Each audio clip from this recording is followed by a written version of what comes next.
Hello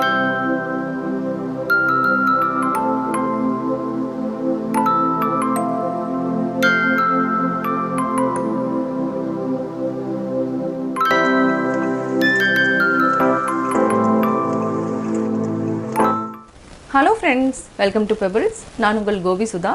நம்ம இன்னைக்கு செய்ய போகிறது கேரட் புட்டிங். இது ரொம்ப எளிமையா பண்ணலாம். அதாவது என்னன்னா கேரட் கார்ன்ஃப்ளவர் மாவு வந்து நம்ம 2 டேபிள்ஸ்பூன் எடுத்துக்கலாம். இது கூட சர்க்கரை 1 கப். அவ்வளவுதான். அதை வச்சு தான் நம்ம செய்ய போறோம். மேலே வந்து நம்ம வந்து என்னன்னா டாப்பிங்ஸ் வந்து முந்திரி வந்து துருவி வச்சுக்கலாம். முந்திரி, பிஸ்தா, பாதாம் எது வேணாலும் நம்ம யூஸ் பண்ணிக்கலாம். இப்போ எப்படி செய்யறதுன்னு பார்க்கலாம்.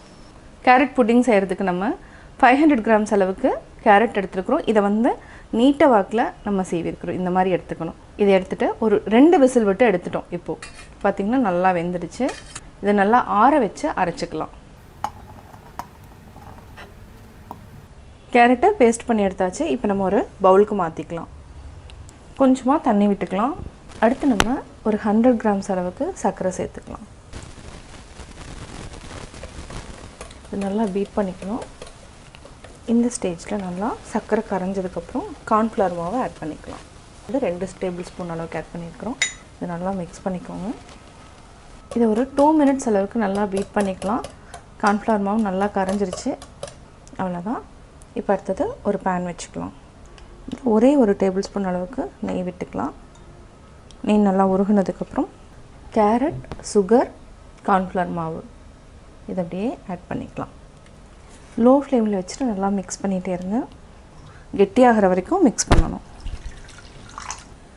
இதுக்கு இடையில நம்ம ஒரு பவுல் எடுத்துக்கலாம். இந்த பவுலில் ஒரு பட்டர் பேப்பர் போட்டுட்டேன். இதுக்கு மேலே ஒரே அரை டீஸ்பூன் அளவுக்கு அதாவது கீ ஆட் பண்ணிவிட்டு நல்லா ஸ்ப்ரெட் பண்ணி விட்டுருங்க. இது நல்லா கெட்டியானதுக்கப்புறம் நம்ம ஊற்றிக்கலாம். இப்போ நல்லா கொதிக்க ஆரம்பிச்சிருச்சு. கை எடுக்காமல் கலரிகிட்டே இருக்கணும். இப்போது கொஞ்சமாக ஃப்ளேவருக்கு ஏலக்காய் சேர்த்துக்கலாம்.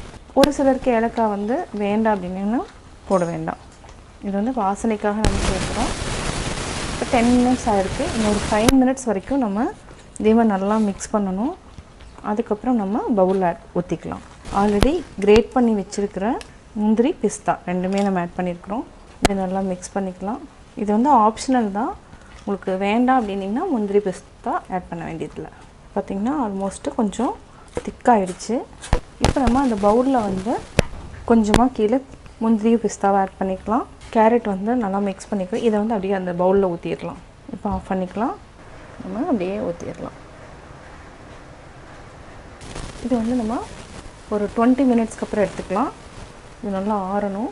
ஆல்ரெடி கிரேட் பண்ணி வச்சுருக்கிற முந்திரி, பிஸ்தா ரெண்டுமே நம்ம ஆட் பண்ணியிருக்கிறோம். இது 20 மினிட்ஸ்க்கு அப்புறம் நம்ம ஸ்லைஸ் போடுறதுனாலும் போட்டுக்கலாம். இல்லைனா அப்படியே கூட நம்ம எடுத்து சாப்பிட்லாம். 20 minutes later. Carrot pudding 20 minutes ஆயிடுச்சு. இப்போ நம்ம எடுத்துக்கலாம். இதை நம்ம ரிமூவ் பண்ணிடலாம்.